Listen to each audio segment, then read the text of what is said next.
Paul, we're back after a crazy couple of hours. Dare I ask, how was your Sky weekend? Yeah, it was going okay until about half an hour ago. Yeah, not the best. Don't own Salah, obviously. 21 pointer. Seen some people. There was an open team that overtook me that had Salah captain as well. Wow. But I think over the course of the last month or 6 weeks, I've been riding my luck quite significantly. So just need to look back on retrospect from there, and then think up a new plan. Don't act rash. Remember, there was a question on pods of the week, and I can't remember, someone had done something that made them then want to do rage transfers on the back of it. Tried I mean, to. I don't feel in that, like, I don't feel in that position, but I guess this is how my answer was: take stock, reset, and Absolutely. then start again. And I think and that's exactly what I'm going to do. I think the one thing which has maybe come out of this, which, I think we're probably both having an hour in anyway, is structurally, we probably need to think about how we can get to three premiums just to de-risk sometimes. Like, I did that in the first half of the season, and I know that was one of the main reasons why I had a very successful first half and didn't use many transfers, was because I wasn't constantly hopping about. And the only way for me to get to Salah last week, which was the time when lots of people brought him in and stuff, was to take out Kane. And I just wasn't going to do that because Kane's got Forest next week. Obviously, in hindsight, you can say, it's easy and da da da. But I suppose that's the takeaway from me, is to really think about how you can just get those premiums in and probably just leave them in, because Salah's fixtures after Bournemouth, now they go on a toughish run, and then their fixtures are absolutely spanging to the end of the season, so you've got to assume he's going to be really, really popular. You're always going to want Haaland because he's Haaland, and Kane, as we know, is he's having a super season in general, and he's going to be good. So yeah, I think that's the takeaway I've got from it. But other than that, it's just what But it if you is. had all those, but if you had all those premiums for the last month or so, you wouldn't have had all the Arsenal players and have That's done fair. well out all the extra gains and the points there as well. So Yep. I'm you got to look at it like that. Like, you would never have been in that position. Yeah, you could have brought Salah back in on Wednesday, and I know he didn't do much midweek, and like, because that was something that we were debating, Yeah. and they ruled it out. So you could have done it that way, but yeah, I think I'm okay with that. We're going to talk about a few moves later on, and I think that I've got some plans that's going to help with that structure point that you mentioned as well. Cool. Good evening, everybody. Nico is in. What a game. Time to go big on Liverpool again, maybe. Jason Harry said, I, like many others, had Rashford captain and no Salah. Windy is in, talking about Raya and Tony. We're going to be talking about them. Dave Perrins. Nice to see you, Dave. Nice to join you live. Yep, we're doing this on the Sunday evening just because Paul's got a busy Monday, so we thought we wanted to get this in if we could before the Brentford game, because obviously there's likely to be some significant movement there, so this is why we're doing it this evening. And if we knew the score line from the game there, we wouldn't have We bothered. wouldn't have bothered, no. We'd be down the pub now. Julian Wardle says, I'm over 50 and thought I'd seen it all. But this weekend, unbelievable. Ian Parron is joining live from Parringtons. Kaiser Sose, nice Salah captain up to 736. Very, very well played. Kaiser Sose. Barry Morrison is in. Brownie, Matt FF, Matt Woolley says, not a great Sky Fantasy afternoon, but sometimes you just have to enjoy an extraordinary match. Absolutely, Matt. Johnny White is in, and Owen Jones. Yeah, I think, both Paul and I don't have Salah, and this, this is very kind of raw, right? Because this has happened. Even if I was like setting up the stream and doing stuff, Salah scored and got an assist, and I had to change my rank on screen twice before it finally settled on 38. I was 15th before the game. It went down to 35th and then down to 38, so I had to change it. It was like, Captaincy next Saturday is going to be fun, right? It will be. It will. Oh yeah, because I think all three of them play, right? Is that right? All on the Yeah, same day. Salah's away to Bournemouth. Kane's at home at Nottingham Forest, and Haaland away to Haaland. Palace. Yeah, we'll touch on that in a bit. Let's have a look at the fixtures. Using Ian Parrin's fixture planner, the fixtures coming up. We've we've kind of done until Monday, April the 3rd, because that includes that Spurs and Everton game there. So just quickly to pull out a few highlights. Brighton play 5 times now until Saturday, April the 1st, which is obviously why we're looking so heavy. That FA Cup game, which they lost, didn't they? And Leicester lost as well. Brentford. Yeah. Who did I say? Sorry. You said Brighton. Oh, sorry. It's that what I meant. Brentford. Means that Leicester game goes ahead. Means Brentford got 5 games to others. They've got like 5 for 2s and 5 for 1s over some teams. So heavy investment tomorrow probably. Looking at Arsenal, still played 3 times. I do think if that Arsenal Leeds game had been a bit further on, I wonder whether we'd have been tempted to shift on a little bit. But yes, that Palace Leeds back-to-back game on Saturday, April the 1st is really nice in it. So holding on to Arsenal, probably a good idea. Just having a quick look down. Chelsea have got 3 fixtures in that period. Liverpool obviously away to Bournemouth, and then they're away to Man City on Saturday the 1st of April. So I would have thought that lots of people's plans who own Salah would have been to hold on till Bournemouth and then potentially move off. I'm guessing that would be have been my guess, and well done for holding on to him, and keeping it. Spurs have got 3 spanking fixtures coming up. Home to Forest, who are shipping goals like no one's business at the moment. They're then away to Southampton, as we know they're struggling, and then they're away to Everton that Monday, April the 3rd as well. And United, probably another important one from fantasy. Home to Southampton next Sunday, probably be the best captaincy option. Rashford, I'm guessing, and then they're away to Newcastle on Sunday, April the 2nd. So they haven't got the volume of games at the moment. But what's your kind of overall thinking at the moment, Paul, in terms of the next week or two? Yeah, so I've got quite a lot of transfers. At the start of the week, I had 2 teams in the top 10, so I could work out what the average remaining transfers were for the remaining 8. So that was around 13 transfers, and both my teams are into the 20s. So I've got opportunities to do 5 for 1s and 7 for 2s, etc. coming up. So I'm going to take advantage of some of the gains. My big week's going to be that first week after the international break, where I'm going to probably plot to play 4 or 5 moves, come off Arsenal, not completely because I'm sat with 7 assets, but maybe keep Saliba, maybe Saka, and then move off everybody else that week. It could be that I'm bringing in players that I'll keep, like now with transfers, 2 or 3 transfers over the next week or so, that I'm bringing in players that I'm going to keep for the longer run.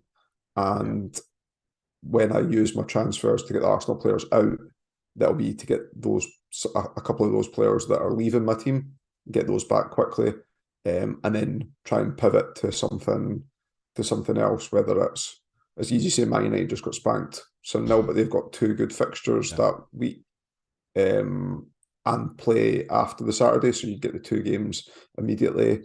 Brighton midweek perhaps. There's a few other options that I think I'll wait until the midweek to get Salah back, and then I'll have the 3 premiums again from that point onwards. So that's my current thinking. What about you? Yeah, I think I'm definitely going to bring in, obviously subject to the team news, but I'm going to go for Raya and Tony, I think, tomorrow. I'm not sure on captaincy. I did see one poll earlier that had Tony much higher than Raya, which I was quite surprised at. So I'll have to have a look at that. But I'm definitely bringing in those 2.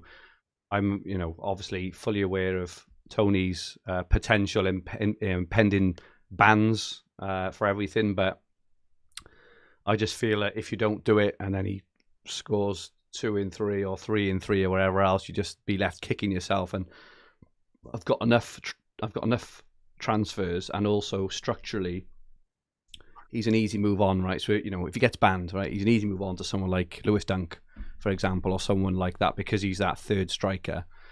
He's needed to move on. So I personally think he's worth the risk. So I'll be doing those 2. The other 2 or 3 players I'm looking at pre-international break. Lewis Dunk, regardless, I think, over 100 passes again yesterday. Just a machine. And obviously they've got a nice hop on point. I think it's middle of next week. It's all because if they played on the Sunday this weekend, I'd have probably moved for him then, but they don't play till the Wednesday, so potentially the Wednesday. They play midweek and then they don't play the following game week as well. So yeah, it is a tricky one. It is. What's also interesting, like, so on the Brighton front, like, I'm sure that the way that they're playing just now, that they'll do fine against most teams anyway. But after the two good fixtures that they've got after an international break, Brentford and Bournemouth, they then got a run of playing Chelsea, Spurs, Man City, I think, so the next three games after that. So it's not like an ideal fixture run to move into. I still think they'll get the passing though, and that's what I kind of look at in that. Like Dunk against Spurs is going to get about 150 passes, for example, because Spurs don't press, and even against City played Arsenal the other week, and I think the Arsenal defenders got tier 2 passing and stuff. So I don't, clean sheet wise, I think that's a really good argument, but when you go for Dunk, you don't really just go for the clean sheet. You go because he's just a passing machine. I was thinking more if you were going to start loading up, like maybe if you had loads of transfers, if you were going to go Matoma, McAllister, and Solly March. Yeah, no, I think there's other teams, maybe teams like Leicester and stuff, who potentially could have better fixtures, around that time attacking wise. I was going to say something else then. It's gone. We'll come back to it probably. So just a quick look at transfers remaining. So the top 10, top 100, top 1000 all went. The top 10, top 100 both went up this week, up by half a transfer in the top 10, and up by a transfer and a half in the top 100. So all four averages now are roughly. They're between 15 and 16, so they seem to have settled right down now, and you can see that people are dropping off and the cream is rising, and that will obviously change massively now this week due to, one, the number of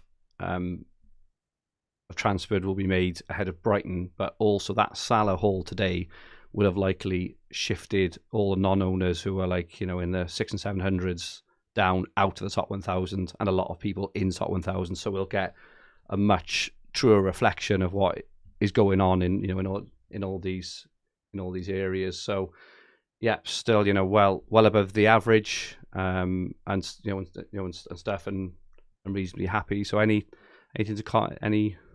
thoughts at all, Paul, on the transfers remaining? Well, the top 10 increased, but I didn't have my second team in the top 10, and then it was in the top 10, and I know that was over 20. So, I did the calculation of what the top 10 was without my team, and it went down without that. So there was transfers getting used, and obviously top 10's jostling for positions coming in and dropping out there as well. It'll be interesting this week because of the changes again, and the Brentford moves tomorrow. I'm surprised about the Tony thing as well, and it's not because of the impending. Well, people are getting nervous about the impending ban on both fronts, like the gambling. They look at the gambling, but also he's on the 8 bookings as well. I don't think that concerns me as much because I just jump off him, taking Nketiah out from anyway. So it's almost like a free pass. But there's others, I imagine, that would be taking a playing player or someone that's got a lot of fixtures to make the move. Whereas the goalkeeping situation, I think it's a lot easier for people because you're getting extra fixture and you've already got a lot of Arsenal defenders, so taking Ramsdale's out is easier, and people's been wanting rid of Ederson for about since the overhaul now, so he'll be getting moved on as well. That was a nice parting gift for Ederson owners of mine. It's always nice when they do that before you go. Little metaphorical sort of handshake. Thank you very much. Off you go. Yeah, it's like that stock exchange thing I was saying about last week, and I was like, buy when they're low or sell when they're high. You get out when you've got some points. Cool. Looking at some Brighton players, then they're going to be mega popular soon. We've just got a graphic up now showing a few players: Mitoma, McAllister, Estupinan, March, and Dunk. What are your thoughts overall on Brighton? We were talking to Ben Crellin this week on the FPL pod, and he seems pretty convinced as well that Brighton's additional unrearranged fixture is going to go into FPL Game Week 30 or 31 as well, which would also add another fixture right into that packed schedule for Brighton. So it's going to be after the break, because after the break is Game Week 29, so it'll either be the week after the week after. He's reasonably convinced it will be going in there, so that's just another thing to think about. But Brighton are going to be massively popular, right? Yeah, I think so. And again, this is another reason why keeping transfers back and moving on at that point in time, especially when Arsenal's fixtures aren't great at all. It's just unfortunate that they play on the Saturday on the first, because if they'd played on the Sunday, it would have been an easy mass move on. But I might still do it in the midweek. Like the game against Bournemouth might be an ideal opportunity, especially if I hold off on Salah and bring him in on the Tuesday or the Wednesday night. Being able to do the double moves at that point in time, get one or two of the cheaper Brighton players in as well to complement that, and free up the money needed to move back to that 3 premium. It's good opportunity there. And if I'm holding Real longer term, then I've already freed up some money on the goalkeeper as well.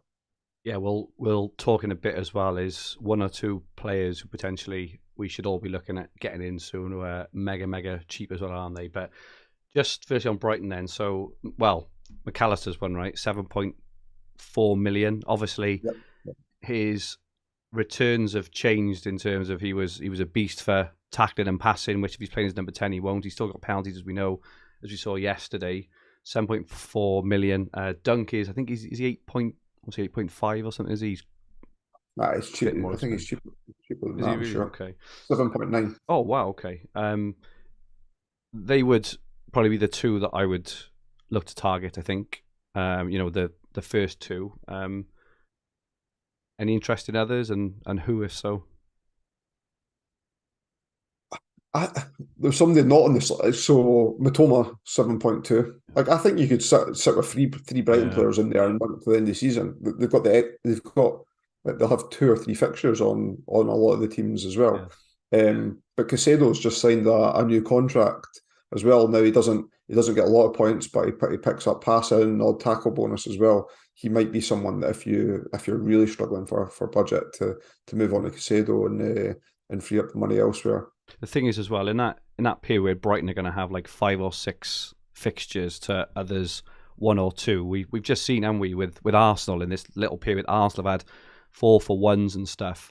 I think Arsenal only kept 2 clean sheets in that period, but because they get the pass in and because they, an odd player will get a goal like Zinchenko. You didn't bring him in for his goal threat, right? But you may find if you bring in Dunk, Casado, whatever, that Brighton will win 1-0 and Casado gets the goal. It's that fixture volume for me is probably the most important part of the game, and why it's so worth saving your transfers for, because if you get any kind of positive result, and even yesterday, right? So Arsenal against Bournemouth, they won 3-2. I don't think any of the popular assets got a goal or assist, but they all got passing bonus. I think Odegaard got tackle and shots and wherever else. So that's the beauty of Sky, is they don't actually need to.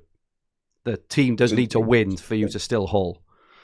Yeah, Zinchenko. I think Zinchenko got double bonus as well, didn't he? Gabriel got tier 2. Salah got tier 2, and Zinchenko got tackles and passes as well. Oh, really? So there's okay. a 6-pointer without. After conceding 2 goals as well. No, I think you're absolutely right, and that's going back, as I say, that's the way that you and I played the Arsenal volumes. Was over having 3 premiums, and over the course we're probably up. I still think we'll be net up. Oh, massively. I would never have captained Salah today. I would have captained Rashford, regardless of the position anyway. So. You've got to take that into consideration. We think for those 4 or 5 Arsenal games that we brought it, bear in mind, Dad and Nketiah, right, as well. He did absolutely nothing. He got like 1 assist, right? But there was only the one game. There was the midweek game against Everton where everything went right? We had all the goal scorers and all the assisters and the clean sheets. But just that one. So in terms of overall rank, for example, going to this Arsenal period, I was definitely ranked outside the top 100. I was like 108th, and even now, we're coming to the end of this Arsenal thing, and I've just had an absolute battering off Salah. Still 38th, and if Salah hadn't have done that, it would have been a lot higher. And yourself as well. I think you were like 61st or 66th along those lines. And now you're up to 7th with a battering from Salah as well. So that when you just look at that whole period as a whole, it's And definitely the right thing to do. and we played all those transfers to get Arsenal assets in, and sitting in the 20s for transfers still. So yeah, I'm as I say, like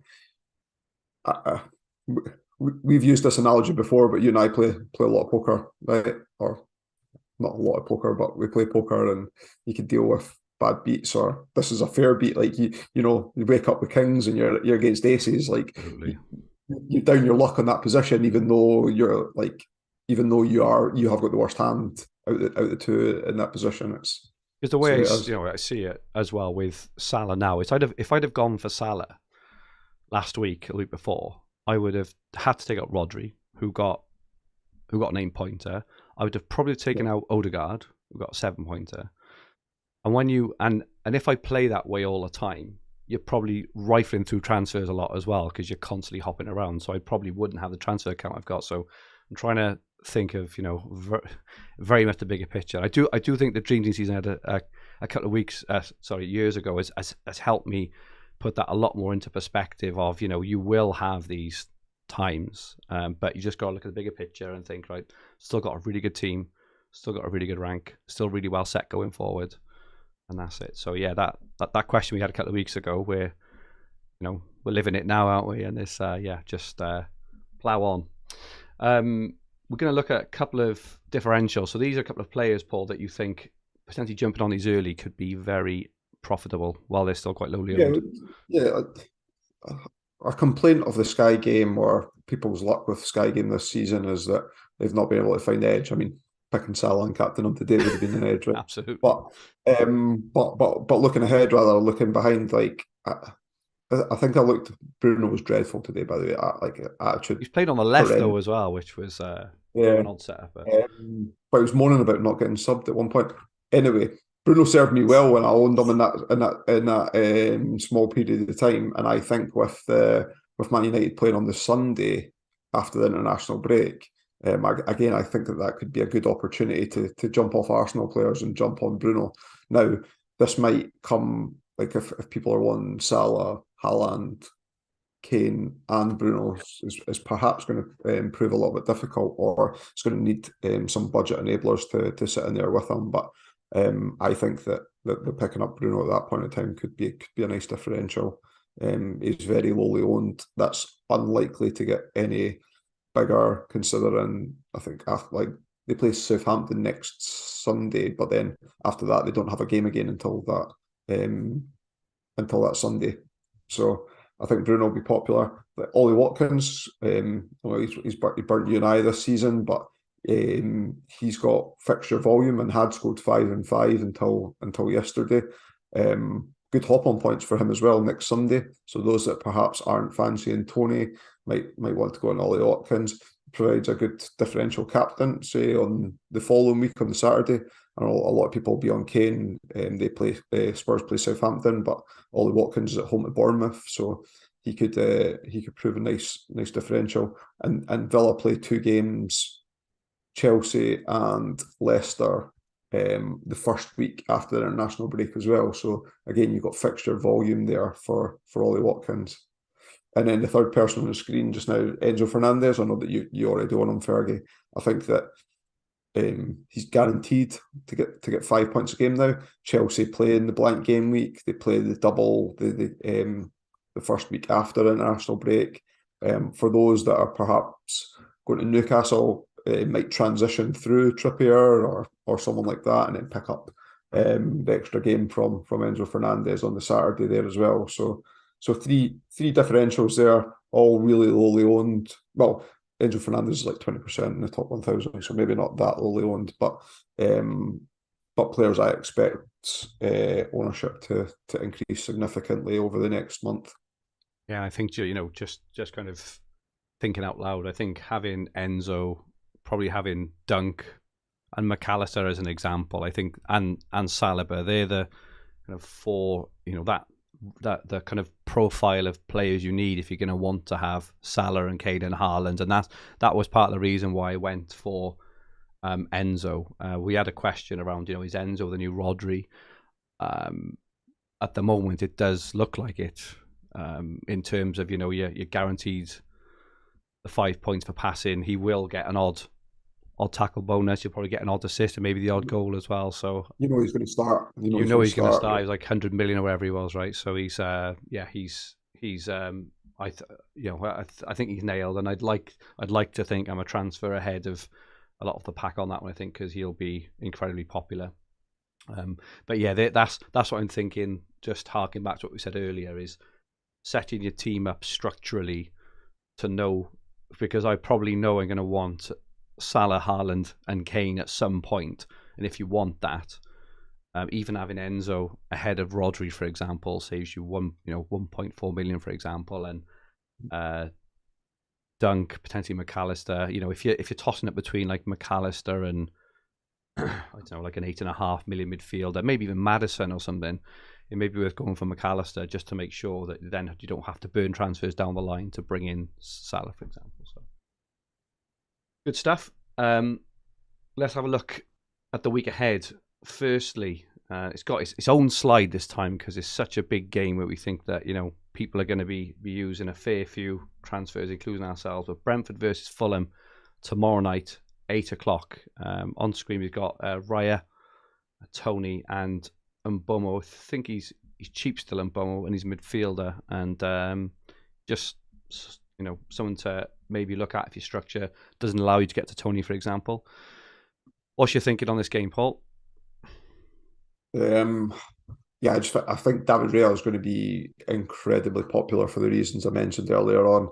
It wouldn't surprise me if the majority of the top 1K owned them by the end of it. I'm suspecting something like 65-70% genuine ownership. You got that right last time, didn't you, with a player? This one is harder because I'm starting from a lower percentage, but yeah, I reckon 65-70% of the top 1K will own him tomorrow. And the benefits of Raya, obviously, other than the packed fixture schedule, is he costs far less than kind of Edison and Ramsdale and all that, and also he's almost guaranteed a save bonus. And he doesn't back Brentford on a coupon every week. well, there is that as well. Yeah. Talking of that, Ivan Toney, there's a lot of of concern, over whether he'll very likely start tomorrow and next week, I think. But yeah, well, I think the announcement getting made this week. Therefore, if he doesn't play tomorrow, we get to see the team line up, so you're not shooting in the dark. So, like from a Sky perspective, it's a great position to be in. If he doesn't play, then obviously we wouldn't make the move. If he does play, you think what's going to change from this week to next week on that basis? Even if he picks up a yellow card, he's going to play the Everton game anyway because that only puts him on the 9 bookings. So, I think based on the fixture volumes and the way that I like to play the game, like with the Arsenal fixture volumes and even the Arsenal assets that didn't necessarily particularly want the fact that you're picking up the extra points, even for the appearance points and the volumes there. I think that'll be moving on to Tony as well. And from the captaincy, I think that Ray will be far more picked. I know you had said you'd seen a few polls where Tony's captaincy percentage was higher. I still think David Raya's will be overall higher, so I think I'll stick with him. Yeah, interesting. And I think the difference, we know that Tony is on 8 yellows. He will very likely get a 2-game ban at some point. But I think the difference, we were talking about Palhinha 1 week, removing him 3 weeks, so in the exact same position. The difference is with these players are their ceilings, right? That like with Palhinha, he was only going to get 4 or 5 every game, absolute maximum. As it panned out, interestingly, he got 1 or 2, after took him out, and then he went and scored in the FA Cup, which was a double bummer for Sky managers. But with Tony, with the quality of the fixtures they've got, just have a quick look again, and the volume. So they've got Fulham at home without Palhinha. which is decent. Everton, who are just all over the shop at the moment. Southampton, I know did they win on the weekend or did they lose? I can't remember. They won 1-0. They won 1-0. And then they've got Leicester, who defensively are still the best. So those next, and they have the game on the Saturday back, which is Brighton. But those first 4 games are pretty good, and Tony's upside. I think that Tony has scored a hat-trick in his last 2 seasons. He is one of those that is hat-trick material. He's on penalties, he's on free kicks. And even if he does get banned in any of those games, that'll give me the excuse to get the push in to move, exactly. The push to dunk. Yeah. Exactly the same. Yeah. So I think I'm doing.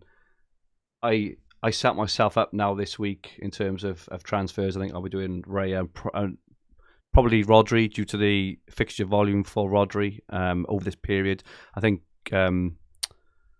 Brentford have a 7 for 2 or something crazy over Man City, or 6, or like including captaincy. So it's well worth the transfer there. So I think I'll be doing Ramsdale and Rodri. That's excluding captaincy. That's excluding captaincy. So it's an 8 for 2 if assuming he plays all those games. That's 7 for 2, but you don't need to work in whether you captain a Real over him or anything like that. So yeah, it's well worth it. So and just on that as well, any other options? I've got Mbumo there. I know they don't tend to get passing, do they? So it's not for like moves like that. I don't think are for me. But Brentford do have a lot of those games away from home. Yeah, they do. Which is fine from where Brentford are one of the few teams in the Premier League that have a traditional. Their home record's really good and their away record's not so good. Real pick up saves, so I'm happy there. If they're going to get goals, probably Tony's going to probably be involved. So again, that's the reasons why those two stand out far more than others. Hornet is in the chat and says, I forgot we had a live Sunday night, just like old times. Just missing a Tesco cat update from Dan, and then he adds, that cat has still got more followers than Dan on Twitter. Dan's be absolutely fuming. I don't know that if Dan's got Salah or not. It'd have been a good Dan's rant episode if he didn't. No. Dave Perrin's just sat on Tony, and we've seen a lot of this across various games. Just in terms of Haaland at the moment, he's obviously not, he's dropped off scoring as many goals as he was. You can't really see dropped off form, or whatever else. They just don't want to seem to pass to him at the moment, do they? But taking out Haaland, I'm guessing I won't be doing it just because of his ability to, the other week I think he blanked twice on the trot and then scored a hat-trick. He's that kind of player, isn't he? And away to Palace is a pretty good fixture, I think. Have you got any inclination at all to take a Haaland? No, obviously knowing you'll be getting him back for fixture games of other teams. I can see the logic, and Villa's got a 5 for 1 over City starting next Sunday as well. If you're happy picking a different captain than Haaland at home to Liverpool in the early kickoff on the first day after an international break, I probably won't get rid of him either. But he will be the only City asset that I'll be holding beyond then. Arsenal do have Leeds on that day as well as a pretty enticing alternative. For someone like Saka, it's the thing with Liverpool. You never know which Liverpool are going to bloody turn up to. It's wouldn't be surprised if they won 3-0 or lost 3-0. But it's going to be interesting to see them next week. Let's have a look ahead to next weekend. Bournemouth, Liverpool, as we've touched on. Spurs and Forest, Leicester and Chelsea, Leeds and Brighton, Everton and Brentford, Palace and Man City. Really, as you mentioned right at the start, really interesting day for captaincy. I think I know who I'm going with. To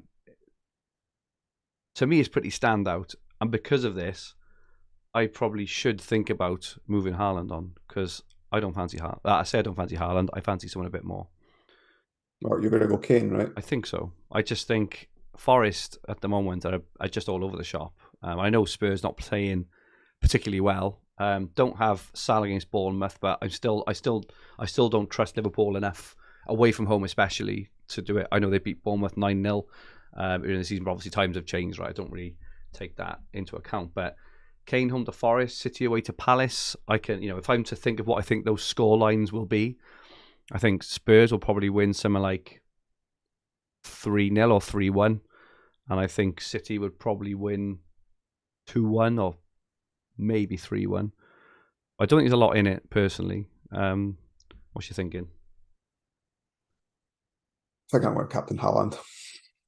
Easy peasy, lemon squeezy.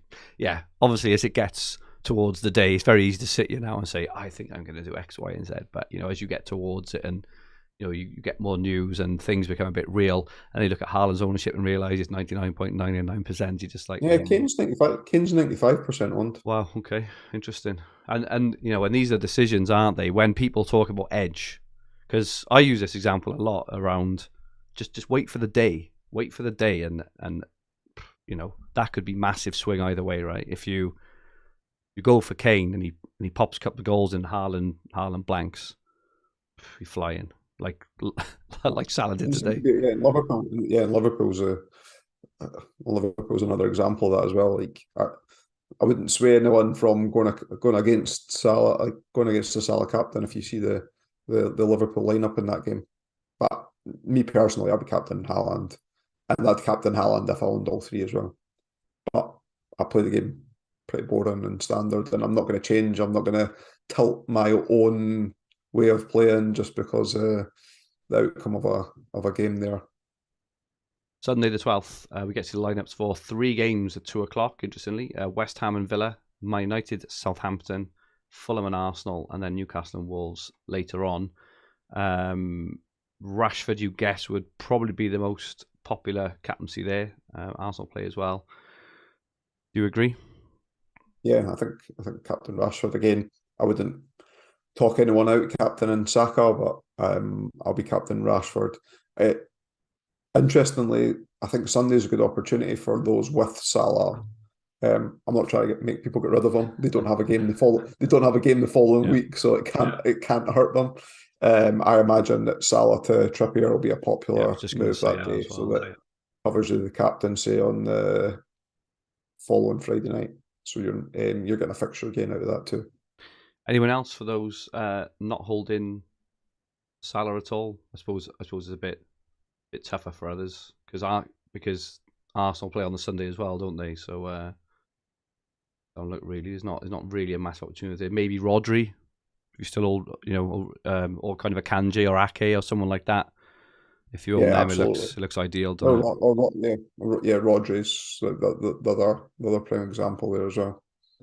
Yeah, because obviously the following Friday, which is just before the international break, Newcastle and Forest have a single game day, which is home at Forest. You guess that'd probably be quite a tight affair there. We can imagine like a 0-0 or a 1-0 to Newcastle or something. And so yeah, interesting. I haven't really got a plan yet for Trippier. I haven't really thought of one yet. So obviously see what happens over the week. See what happens on Saturday. I'm quite happy to wait because he's not going to be the most popular captain. If I have to wait, I'll wait. But I haven't really thought that far ahead yet.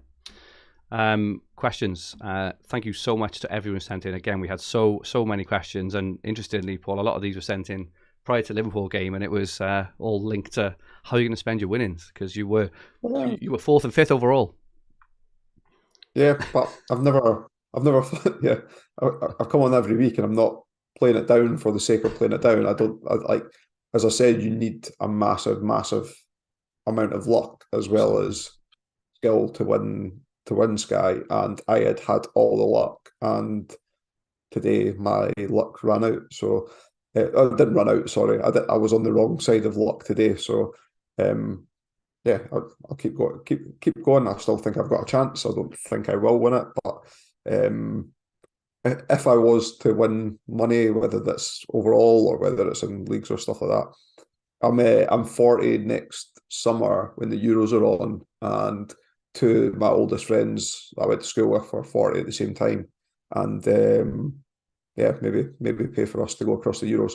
If Scotland get there, brilliant, because I'd probably get tickets. But if not, it's in Germany, and I just think it's so efficiently set up there. With when you get match day tickets, you get all your transport paid for, or you don't have to pay for the transport and stuff like that. So superb. Yeah.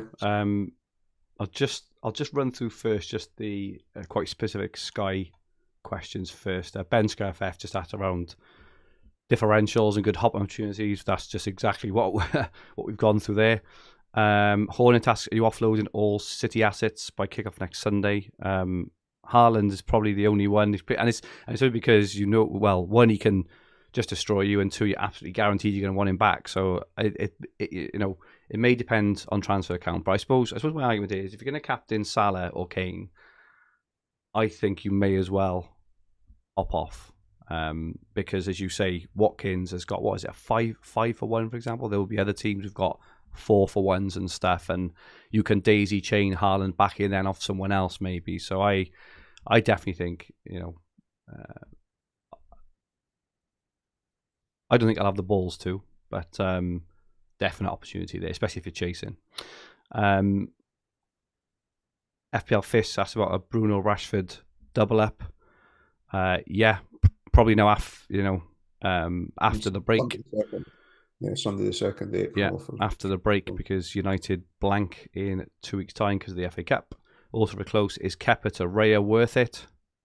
Kepa's a bit more interesting. They do have fixed. They've got Leicester, Everton, and Villa in the time where Brentford have those 5 games. I'm not sure. I don't know. What do you think? Yeah, it's not as clear cut. The Kepa one's just not as clear cut as any other goalkeeper transfer move. Maybe if you had an abundance of transfers, yes. If you don't, then maybe move to Tony and have him as your captain on those Brentford days. Agree.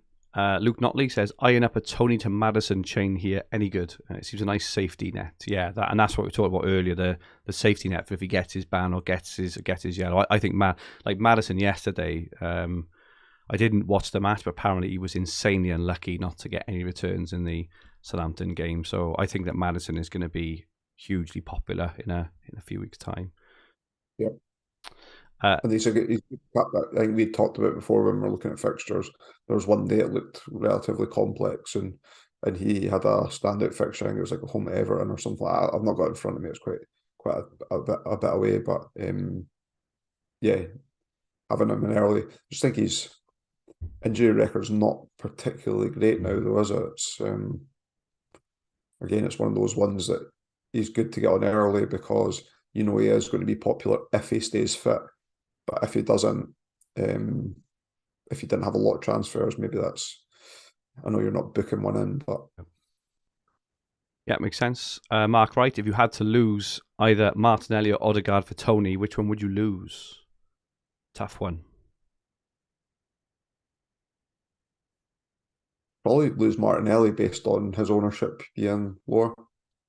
Odegaard had 11 shots yesterday, and I know that's recency bias, because if you'd looked at the 2 games before, you would say Martinelli is definitely the better asset. But I think based on Martinelli's ownership as well, I'd probably lose him. Yeah. FPL Garfield says, thoughts on Enzo? Yeah, I think we both this is the question. Is he the cheaper version of Rodri? I think he is. Can certainly have both, though. I think moving off Rodri in the short term is probably a good idea, but Man City will have a lot of rearranged games back-ended due to their progress in the FA Cup, so you'd probably want him back. And would you bring in Tony for already have Raya? Yeah, definitely. This is the thing. This is the pile on the teams who you believe in, right? Who've got the fixture volume, who you think will do well. That's how you move up, definitely.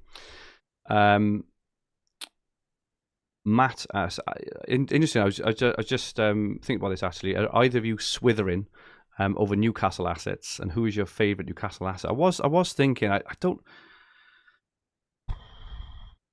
know whether I'd give that. If it doesn't naturally fall for my team, may give it a skip. I don't know, because here's a reason why I don't think I'd skip it.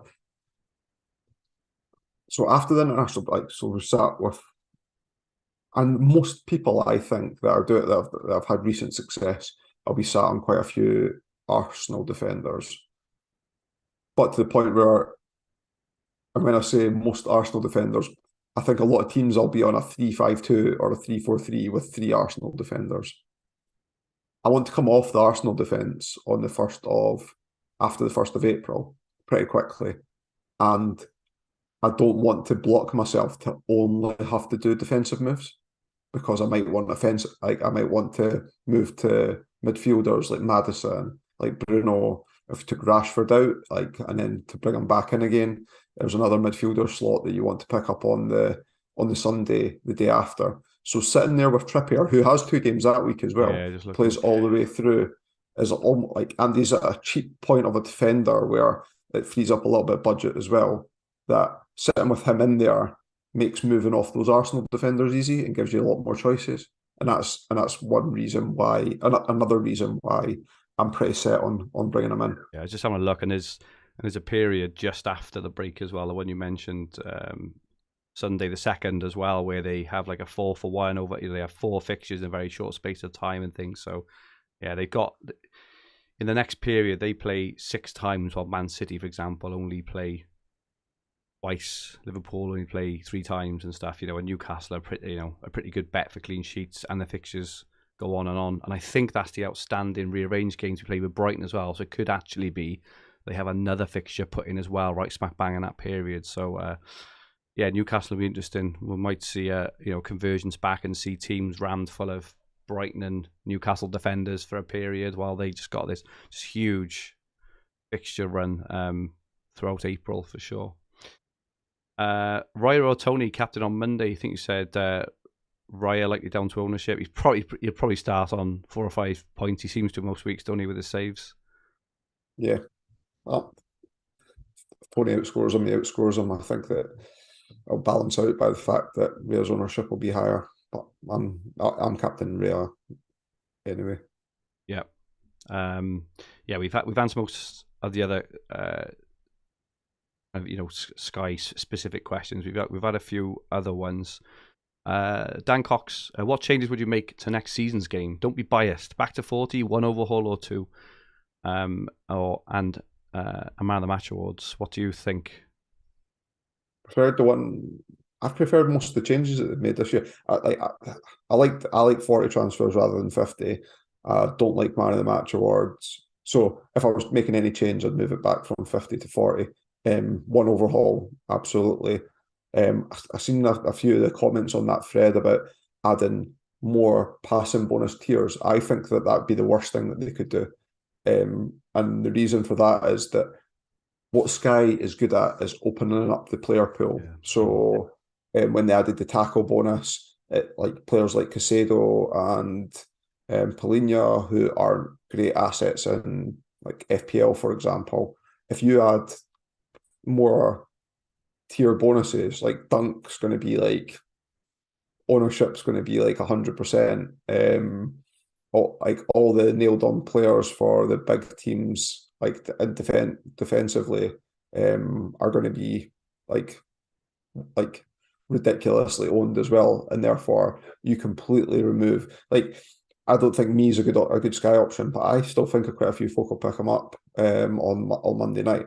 You completely remove players like that from the game when you do that. Maybe something like block, but maybe if you're adding a different like bonus tier, like something like blocks. Some if I was doing anything, it would be add something else that would again enhance the eligible player pool of assets, I think. Yeah, I personally think this season, and it's easy to say it like when you're having a good season, right? But I think this Sky season, this season is the most I've ever enjoyed playing a fantasy game in a season, and obviously it does help that it's gone well, right? But I just think in terms of the way the overhaul fell, and obviously there won't be a World Cup every year, but just having it sort of in the middle of the season, because I think that second overhaul, the first overhaul is just an absolute shit show. It's like that just has to go.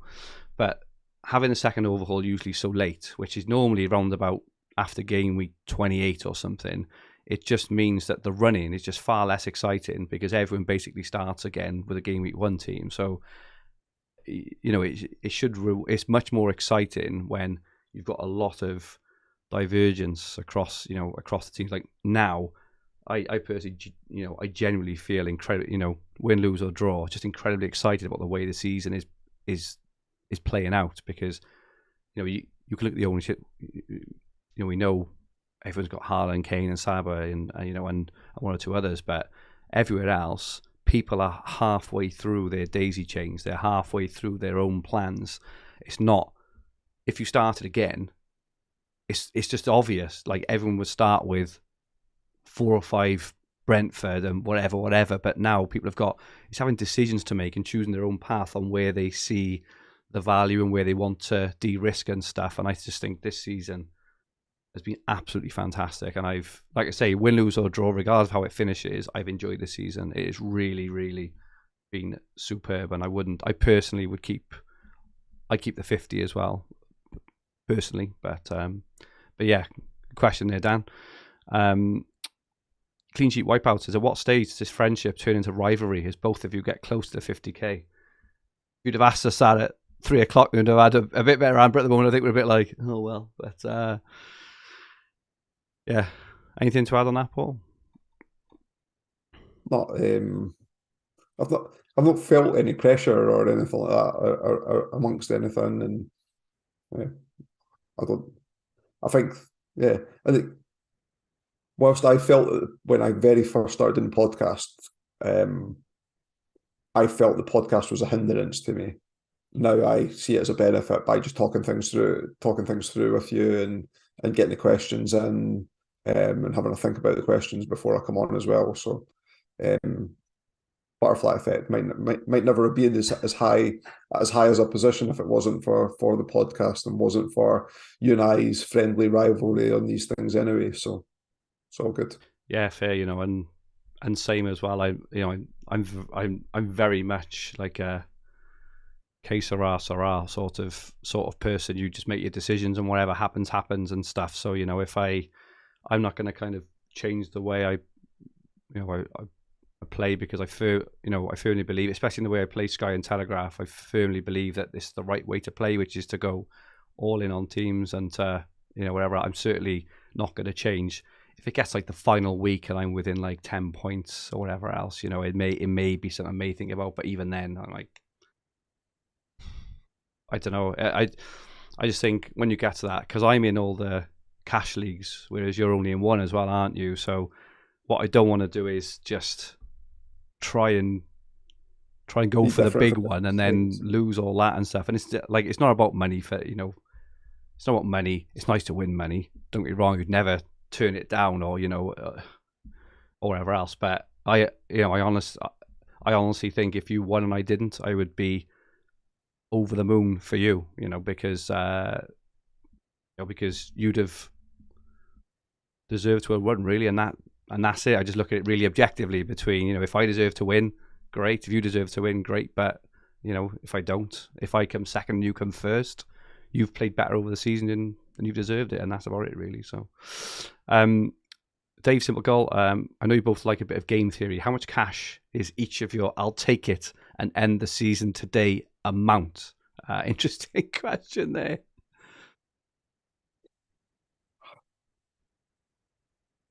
So I'm not a big money driver in a lot of things that I do in life anyway, and I've always been on like deal or no deal. Right? I always end up like doing comparisons to game shows. So it's a misspent youth like at university and stuff when I was just to sit and watch daytime TV all the time. But I was always like, if they put me in a really tough spot, like like you've got $250,000 and a blue box and you're bidding between the two. And remember, they would always like cheekily put like 50k, and yeah. I don't know people always go, what's a life-changing amount of money, and they always say like 20k. Like 20k, I think was like a common thing that they said on Deal or No Deal, and like therefore, to not give value, they could offer you something like 60 grand in that, right? Here's a box, right? 10 pence or $250,000, right? You get to pick the box if you want. I'm going to offer you 60 grand. And I think you get a lot of people taking that 60 grand in those things. I genuinely wouldn't, and you'd have to offer me very, very, very close to half. Now, I'm not. I don't think I'm even money to win the game, so you can't offer me 25 grand. Like, so you can't say 25 grand. Yeah. But I genuinely like value winning at very close to the money that you get for winning it. So it's probably a different answer to now, but I don't know. I think maybe like it'd have to be quite high, I think, because I know that I've got an outside chance of winning it. Yeah. I think you'd have to offer me like something like 20 grand. And Yeah. I don't think I don't think that's fair odds represented where I am, because I think I'm much further down than that. But I think you'd have to offer me those odds to pull away the fact that I've not won the game, and therefore I'm factoring that into the decision. Absolutely, and I'm in complete agreement. And to a lot of people who are listening to this and watching this, that they're addicts, right? They're addicts like us. Their passion, their hobby, their everything they spend any spare moment thinking about is this, right? It's fantasy football. Is what we do. It's what we do for 9 months of the year, and then we're bored over the summer, and then we just can't wait for the football to start again. And I very much had this with Dream Team. Don't get me wrong, winning the money was absolutely fantastic, but I said it at the time, and I absolutely meant it. Winning it to me was as important. It was like it was a personal ambition. It was something that I've like a massive tick in the box of achievements that I would always wanted to have done. And can you put a price on that? And don't get me wrong, I'm not for 1 minute undermining the prize money, because it was fantastic and it has helped change mine and my family's life, right? And it has. But I do agree with you in terms of that equal measure, doing it as well. And I suppose this is why, Joe, it's funny. I was talking to my wife, last week. She always asks for updates on things. And I said, and polls, whatever else, da da da. And she says, when it gets to the end, blah blah blah. And I said, and I honestly said, I know this is incredibly, incredibly cheesy, right? Like, money aside, I would rather you win it than me, because of the feeling you would have for it. And this is your game, right? Like, I play Sky, but Sky is your game, and I feel like that. Money aside, just ignore all that. But in terms of what I would take, it's hard for me as well, because my whole buzz, like I take so much enjoyment in my life is down to this period now, where the buzz of actually, it's going to be such an exciting finish. It's going to be like the best ever in terms of there's so many content creators and experienced players who are all in the mix, all have an outside shout, and there are people who will be in the hundreds further back who will still have more transfers, who who may get a bit of luck or get a break, or we may have a thing or whatever else. So can you, like, again, I am aware that I'm constantly saying money doesn't matter, and that I'm not saying that. Obviously, money does matter, but what's important to you, is, I can afford to live, right? So it's anything extra is what it is. It's an extra. Would I take winning a whole fantasy game and that elation, that experience I had 2 years ago when I won Dream Team, which for that month it was on absolute cloud nine for a million reasons. I think I'd, again, it'd have to. Would I just take 20 grand and stop? I don't think I would. It's a great question, because I used to Absolutely.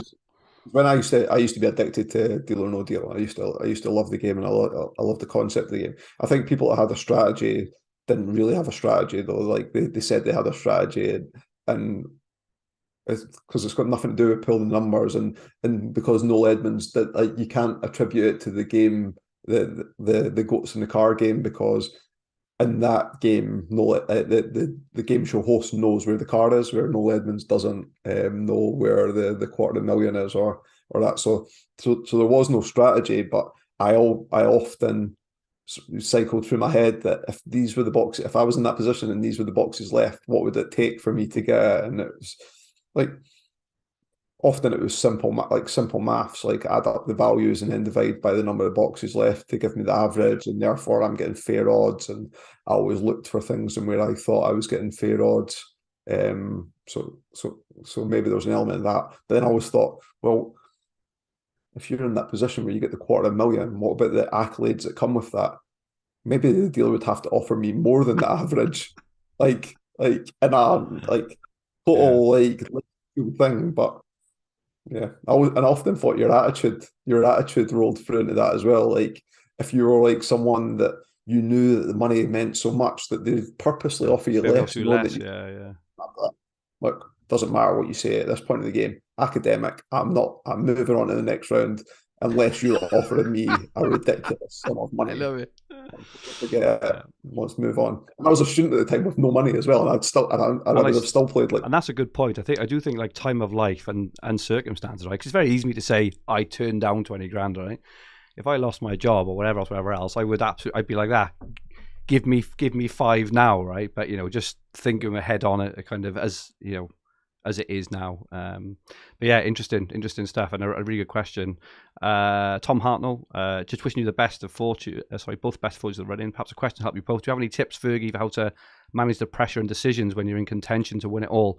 Like in Dream Team. Well, it was interesting because I used to phone Paul on the weekend. Sometimes I'd be like, Paul, I'm having a meltdown, blah, blah, blah. And your advice to me was keep doing what you're doing. I think that's mega important because you used to always say that's how you've got to where you are. You may offer a bit of advice on a specific kind of player or two or a kind of A or B and things. But I think for me, the massive thing I learned from that experience was there's this thing of no regrets, and it's not no regrets in terms of just go for it.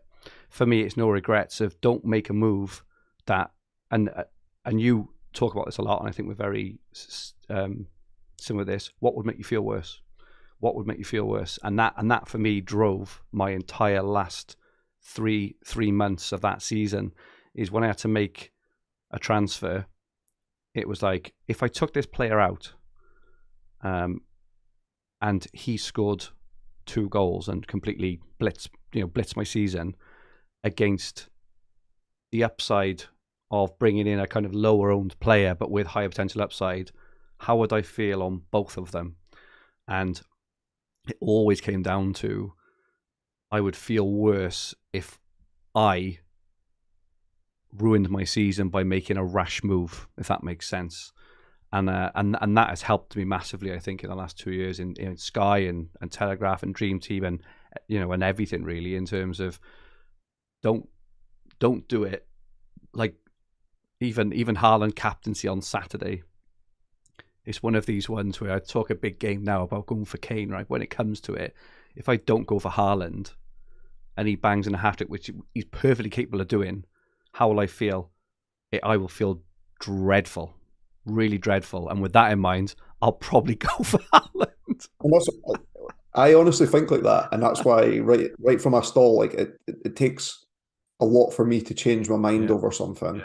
Like I will think through things from a risk adverse position, but now if that exactly thing what you said there is that's why I will be captain Haaland right now, and I am very, very, very unlikely, unless he gets injured or something happens in between now and then, very, very unlikely not to captain him. And for that reason, I'd be more annoyed with myself if I flipped it than I would be the jubilation of doing it. Like if this was the second last game of the season and I knew that I was chasing the person that's top, absolutely. But just now I want to stabilise and think of the next play. I got in the Arsenal players early, and I think that's done me really, really well to get me up. Yeah, I had a little bit of setback today, but I'm just looking ahead, like where's the next play? And the next play for me isn't, I know it's not a gamble, like Haaland's not been on great form and Spurs do have Nottingham Forest at home, that like you can see the arguments elsewhere, but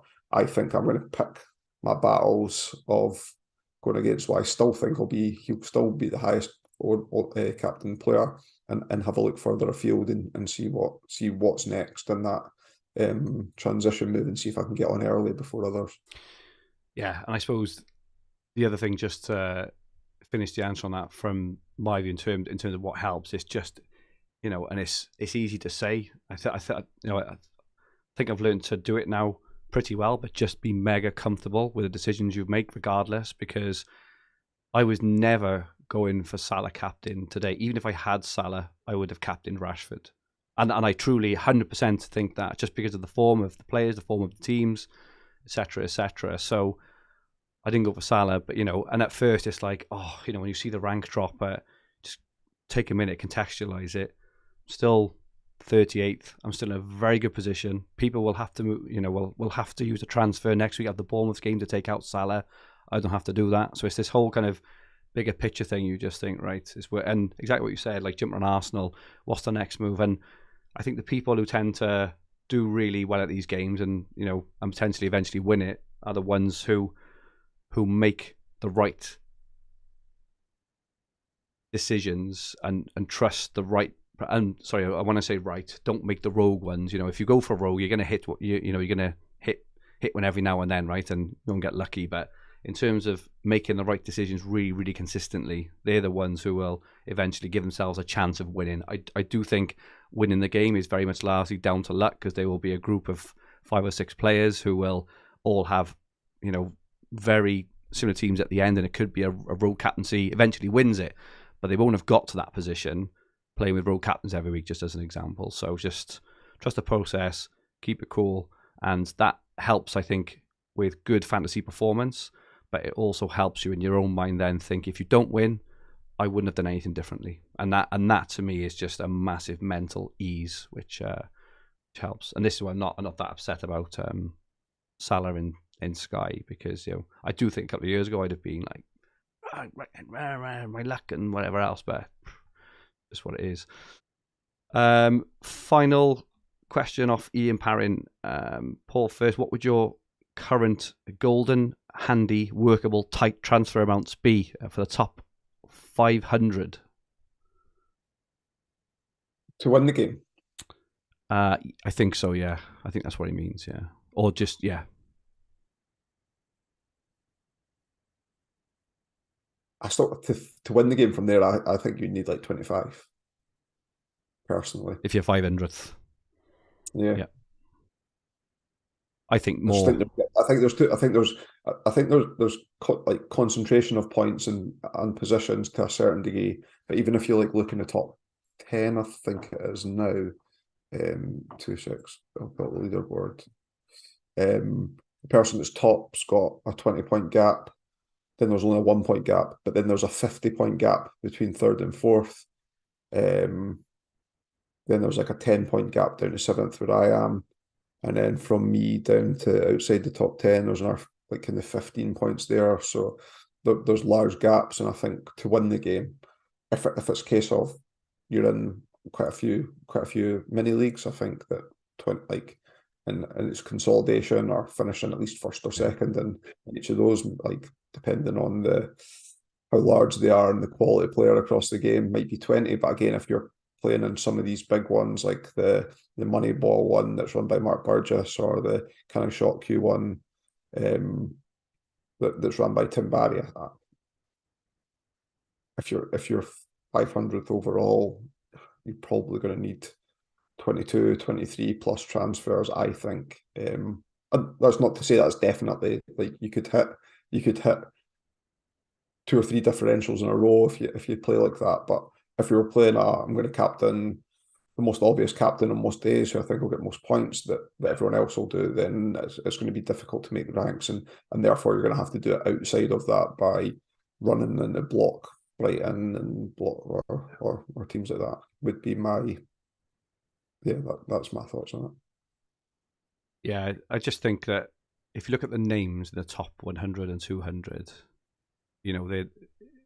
they're full of names of people who know how to play this game really well. They're not full of teams who have accidentally got there and blown all their transfers and now they start to fall away. There's so many players up there who now have optimal teams, good transfer counts. And if you look now at the amount, was there like 14? I think there's 14 fixtures left, or 13 fixtures left for some teams.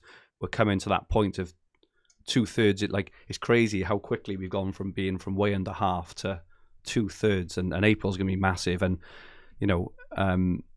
with the congestion of fixtures now as well, I don't think there's massive opportunities to make massive gains outside of the obvious teams, because the fixtures are so congested. If you look at, like, people will be looking at we've mentioned like Man United and Brighton, this upcoming Brentford run, potentially Villa, and keeping Haaland and whatever else. You've got so many experienced managers who will know how to really comfortably navigate this final period, that to actually win from that spot, I think is going to be. I think you're going to need probably 30 plus transfers.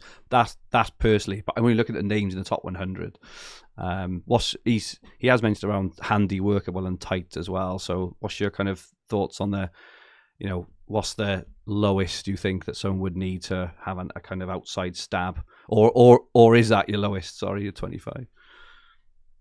Yeah, I think I think there was a question a couple of weeks ago, last week or the week before, about how the April fixtures have been kind. And I was like, so I don't agree. I don't disagree with that from a captaincy perspective or stuff. But like Arsenal's fixtures aren't great, and there's good teams with good Sky Fantasy options with large volumes of fixtures post international break, and the fact that Arsenal play on the Saturday makes it even better because you can move off them. I'm going to be using 4 or 5 transfers that week and still have an abundance of transfers left. As is, I imagine a lot of people are where they are because they played the fixture volumes on Arsenal. Like and I think it's safe to say that by just going at the ownership alone, like Saliba 96% owned, Zinchenko 68%, Gabriel even 37%, Odegaard 65%, Saka 77%. Martinelli, 28%. I've not mentioned Ramsdale on top of that. I think Ben White will probably have some ownership there as well. And that's just an example of how I think that transfers can get dwindled really easily, because 4 or 5 is going to be a good transition volume to get through that. And then you've got the Newcastle players are hardly owned now. We're going to have to get Trippier in, and we're talking about these 7 for 2 and 6 for 1 and 5 for 1 options. Talk about Man City players coming off of Man City players. You're going to want Man City players back. You're going to want Salah back. He's got the 2 games after an Arsenal break. I think the transfers are going to get swallowed up really, really quickly, and therefore it's going to be really tight, I think, if you're on kind of 15 or less. Not to say it's unworkable, but you've got no room for any luxury moves, because they're all so then where does your differential? Exactly. So where's your differential come from that as well? Things like getting on Raya, getting on Dunk, getting on wherever are just hygiene moves that the masses will be doing. So if you only got 15 left, that's basically where they're going, right? If you're sitting in the high teens and you're in the top 100, then I think that's okay. Yeah, definitely. Yeah. Really good question, Paul. Sorry, Ian. Thank you. And he asks Fergie, where or what do you think is the best chance of you catching up with Paul? I do think I have a transfer or 2 on you, and I've got Enzo as well, which I'm assuming you will definitely want to bring in at some point. So, I'm certainly not going to try and catch Paul, if that makes sense, by going different. I think since overhaul we've had probably 7 or 8 players the same, kind of most of the way through, and it's gone a bit back and forth with different things. But in terms of catching, I suppose as I mentioned earlier, I'm just gonna play my game and see it out, and then if it gets to a point where I do have an outside chance with a week or 2, I suppose I'll just look at everything at that moment in time and maybe go rogue. But because I'm in the cash leagues and Paul isn't, say we do have a very outside chance of winning or finishing really highly, the cash leagues are very, very profitable, so I'm not just going to try and do that and cost myself a